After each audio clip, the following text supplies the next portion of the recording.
إن الحمد لله رب العالمين والصلاة والسلام على رسوله الكريم أما بعد فأعوذ بالله من الشيطان الرجيم بسم الله الرحمن الرحيم إن الله لا يغفر أن يشرك به ويغفر ما دون ذلك لمن يشاء صدق الله العظيم. عزیزان ملت، آج یہ خبر سن کر بہت ہی افسوس ہوا اور غم بھی ہوا کہ آج ہمارے مسلمان مائیں بہنیں، مسلمان بھائی آج اسلام کے اوپر، اسلام کے بارے میں اس چیز کو کہنے پر مجبور ہو گیا کہ ہم تو اپنے باپ داداؤں کے مذہب پر چلیں گے، ہم تو اپنے باپ داداؤں کے ریتی رواج پر چلیں گے. حالانکہ ایسا کچھ نہیں ہے. اللہ کے نبی علیہ الصلوۃ والسلام نے ایک لکیریں پار کر کھینچ کر بتلایا، اور قرآن کے اندر ہے وَأَنَّ هَذَا صِرَاطِي مُسْتَقِيمًا، کہ یہ میرے راستے ہیں، جو میرے راستے پر چلے گا، میرے طور طریقہ پر چلے گا وہ کامیاب ہوگا. فَتَفَرَّقَ بِهِ عَنْ سَبِيلِهِ، جو میرے راستے کے علاوہ دوسرے راستہ پر چلے گا، دوسرے طریقے پر چلے گا، وہ دنیا کے اندر بھی گمراہ ہوگا اور آخرت کے اندر بھی ذلیل و رسوا ہوگا. آج مسلمانوں کے اندر وہ ریتی رواج جو پہلے سے چلا آ رہا ہے، جبکہ حدیث کے اندر آتا ہے کہ اللہ کے نام کے علاوہ، اللہ کے نام کے علاوہ غیروں کے نام پہ قربانی کرنا، غیروں کے نام پہ چڑھاوا دینا بالکل ناجائز ہے، بالکل شرعاً کوئی جائز نہیں، قطعاً ناجائز ہے، یہاں تک کہ یہ غلط حرام ہے. جبکہ اللہ تبارک و تعالیٰ نے قرآن کریم کے اندر فرمایا ہے ان اللہ لا یغفر ان یشرک بہ ویغفر ما دون ذلک لمن یشاء. آج کہتے ہیں بھٹے سا، چھوٹے سا، منڈے سا کے نام پر چڑھاوا دینا، کھانا پکانا، بریانی بنانا، کھسی چڑھانا کسی کتاب و حدیث کے اندر ثابت نہیں ہے، کہیں سے جواز کا فتویٰ نہیں ہے اس پر. اگر کسی کے پاس ہے تو لا کر دکھائے. میرے لیے شریعت وہی ہوگی جو اللہ اس کے رسول ہے. میرے لیے آئیڈیل نمونہ پیارے پیغمبر علیہ الصلوۃ والسلام. قرآن نے جو بات ارشاد فرما دیا، حدیث نے جو بات ارشاد فرما دی، وہ ہمارے لیے مشعل راہ ہے. ہمیں اپنی زندگی قرآن حدیث کے مطابق گزارنی ہے. اگر ہم نے اپنی زندگی قرآن و حدیث کے خلاف زندگی گزاری تو ہم دنیا کے اندر بھی ناکام ہوں گے، مرنے کے بعد بھی ناکام ہوں گے.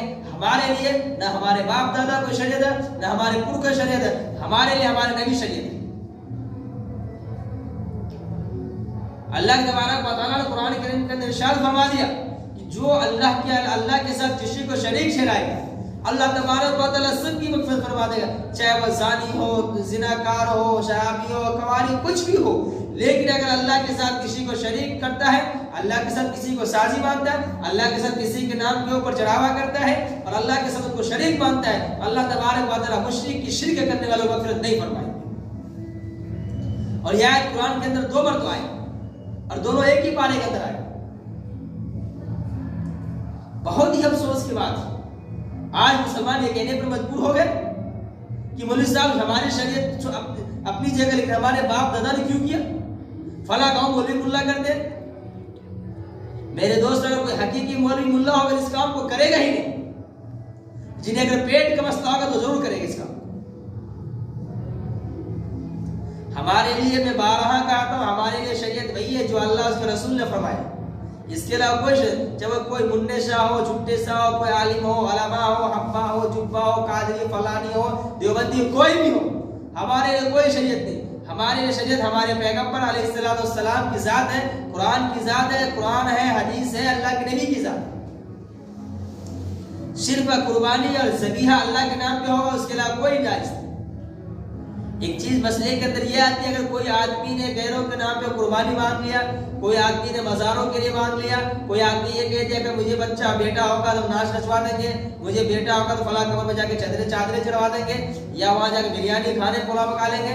میرے دوستوں، نظر اگر کسی نے مان لیا، اس نظر کے مطابق اس پر عمل ہو، اس کو ہو گیا. اگر انہوں نے بیٹا کی نظر مانی، اتفاق سے اللہ نے ان کو بیٹا دے دیا. دینے والی ذات تو اللہ کی ہے، کوئی ولی اللہ یا بزرگ تھوڑی دینے والا. حضرت عائشہ رضی اللہ تعالیٰ عنہ روتی رہ گئی، اللہ کے نبی کے سامنے بچے لے کر آ گئے. اے اللہ کے نبی دعا فرما دے مجھے اولاد ہو جائے. اللہ کے نبی نے فرمایا اے عائشہ یہ خزانہ میرے پاس نہیں ہے، یہ خزانہ اللہ کے پاس ہے، اللہ سے مانگو. حضرت عائشہ کوئی اولاد نہیں. تو کہنے کا مقصد یہ ہے کہ اگر دینے والی ذات اللہ کی ہے، ٹھیک ہے ہم نے فلاں بابا صاحب فلاں پیر صاحب جس کے نام سے ہم نے کہہ دیا اگر فلاں چیز ہو جائے گا فلاں کام ہو جائے گا ہم کو کیا کہتے ہیں کھسی چڑھا دیں گے فلاں کام کر دیں گے. اگر وہ کام ہو گیا اس نظر کا عمل کرنا، اس نظر کو نظر کا دینا واجب ہے. اس کے طریقے یہ ہے شریعت کے اندر فتوے کے اندر کہ آپ اس ناجائز کام کی بجائے آپ اس پیسے کو کسی غریب مسکین یتیم کو دے دیں، یا مدرسے میں جا کے بچوں کو کھانا کھلوا دیں، یا مدرسے میں جا کے رسیدیں بنوا دیں، اس پیسے کو صدقہ کر دیں. یہ تو جائز ہو سکتا ہے تاکہ آپ کی نظر کا گناہ بھی نہ ملے، آپ کا نظر ادا ہو جائے. اگر آپ نے اسی نظر کو جس نظر کو مانا تھا کہ اگر بچے ہو جائیں گے ناز بھجوا دیں گے، فلاں قبر پہ چلے جائیں گے، یا فلاں جگہ کیا کہتے ہیں شیرینی پاڑ دیں گے، یا جو کام کے شریعت کے اندر ناجائز ہے اگر وہی ناجائز کریں گے تو میرے دوستوں اللہ تبارک و تعالیٰ ہم سے معاوضہ کرے گا، ہم سے ہماری پکڑ ہوگی. اس لیے میں اپنے تمام مسلمان بھائیوں سے کہوں گا کہ کام وہ کرے جو قرآن و حدیث کے اندر ہے. قرآن